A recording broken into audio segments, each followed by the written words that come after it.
the long term will allow for better investment.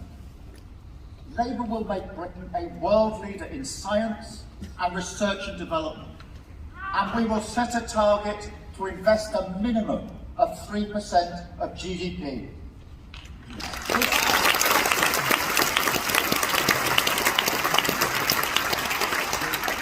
This nation will not grow with the low wages, low standard, low productivity of the Tories.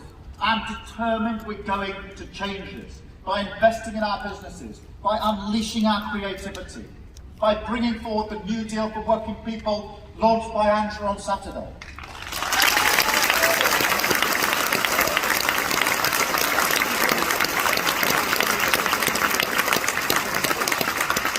This is how we remake our nation. The good society and the strong economy as partners. Without a good society, we waste the talents of too many people. Without a strong economy, we cannot pay for the good society. Talk is cheap, but progress isn't. If we want permission to create the good society, we have to win trust that we will create a strong economy.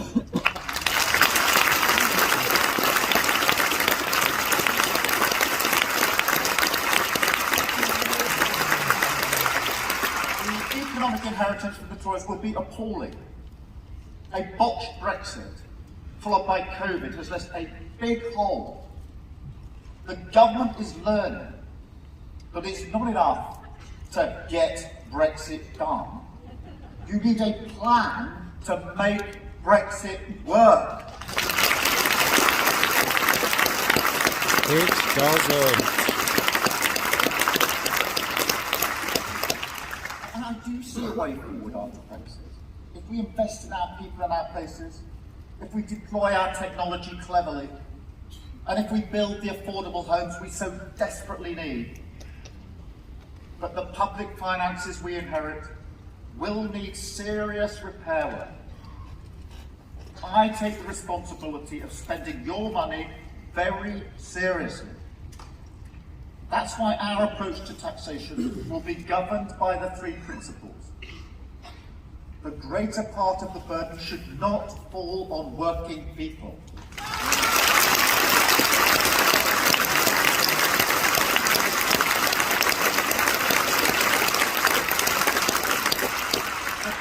Between smaller and larger businesses should be fair.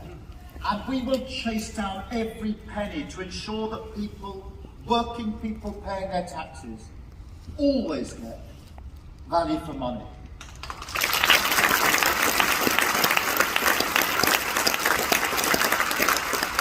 As Rachel said on Monday, all spending will be scrutinised by an Office for Value for Money.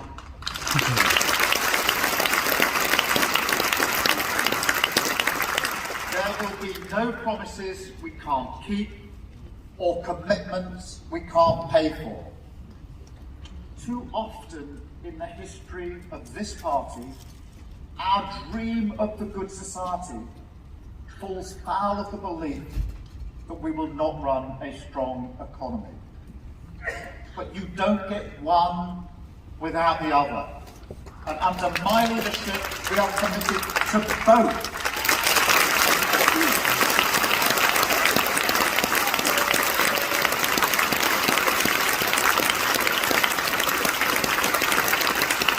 And I can promise you now, under my leadership, Labour will be back in business.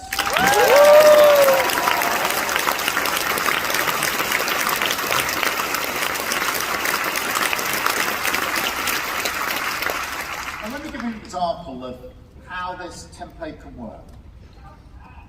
Let's take the hardest question and the biggest issue of our time.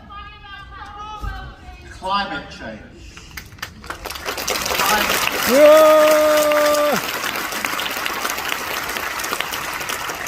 This is an issue of security.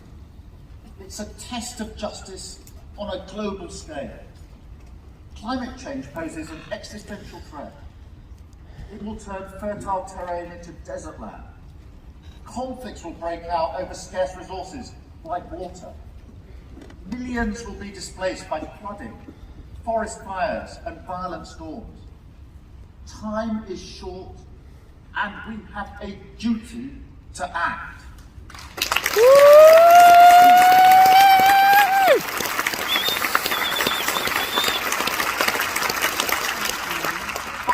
But that obligation shouldn't daunt us.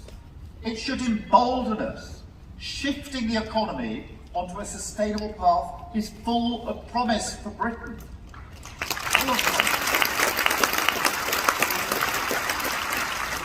Every time I enter a high-tech factory, I wonder what my dad would have made of it. Not so long ago, we shaped metal by drilling it, milling it, and turning it. I remember my dad working with a sparkulator, submerging metal in a liquid and using an electrical charge to shape it. We thought it was revolutionary at the time. But at Airbus recently, where they're developing the world's next hydrogen wing, I saw them working with 3D engineering, literally shaping components by bringing together particles and matter in a way completely unimaginable in the factory my dad used to work in. I saw young apprentices in a fully unionised factory, proud of the skilled work that they were doing. And their pride came from knowing that they were at the heart of a revolution, building the next generation of hydrogen and battery planes. They felt like pioneers of flight, perched on the edge of a cliff, taking the risk, knowing that success for one of them would change the world. In Scotland, I saw the great potential of wind power at Whiteley Wind Farm. At conference of the 250 wind turbines at Whiteley, not one of them was made in Britain. From their manufacturing base in Fife, the workforce can see the turbines literally being towed in from places like Indonesia. The next generation of deep-sea wind turbines could be our opportunity. Skilled engineering, offshore work, sectors where we could lead the world if only we had a government willing to lead.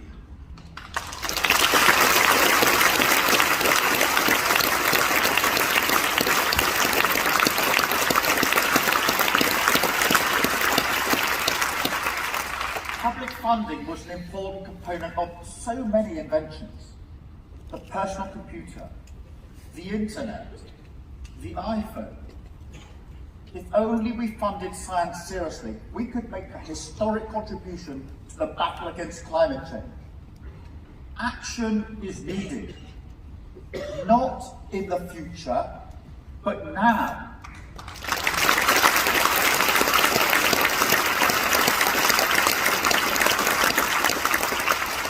If we delay action by a decade, the cost of climate transition will double.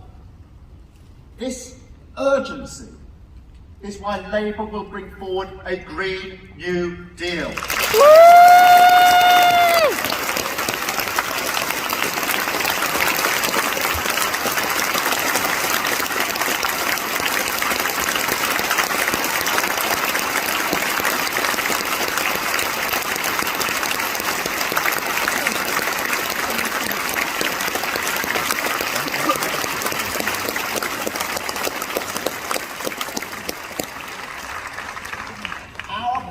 Deal will include a climate investment pledge to put us back on track to cut the substantial majority of emissions this decade.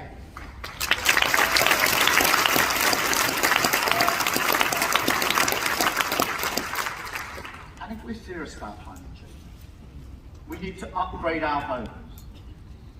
The Tories inherited plans from Labour to make every new home zero carbon. They scrapped them. And now we have a crisis in energy prices. emissions from homes have increased, and we have the least energy efficient housing in Europe. So it will be Labour's national mission over the next decade to fit out every home that needs it, to make sure that it is warm, well insulated and costs less to heat. And we'll take thousands of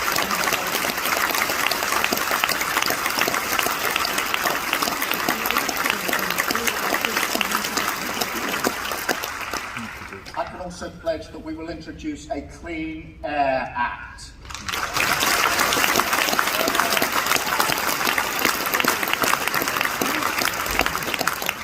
And everything we do in government will have to meet a net zero test to ensure that prosperity we enjoy does not come at the cost of our climate.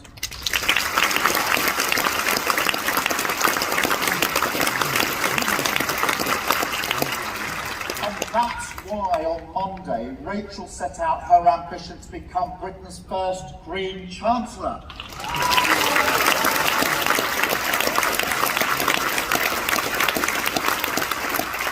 Committing the next Labour government to an additional 28 billion of capital investment in our country's green transition for each and every year of this decade.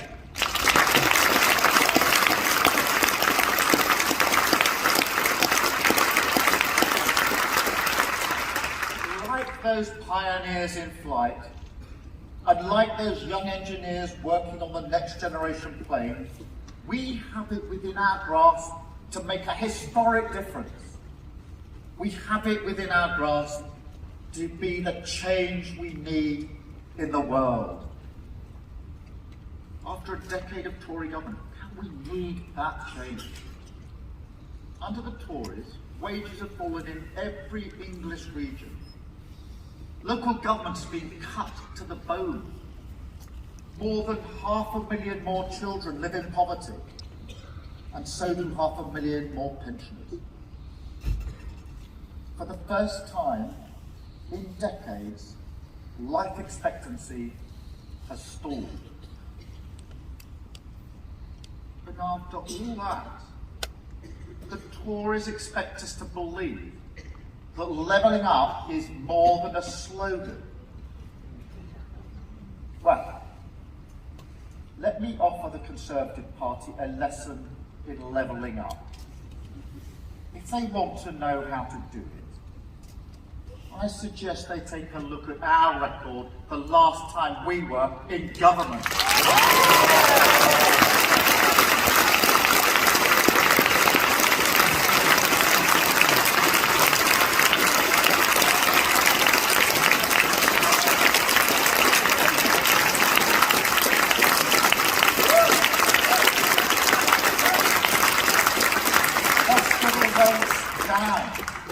GCSO results up, 44,000 more doctors, 89,000 new nurses. Child poverty down 1 million, pensioner poverty down 1 million.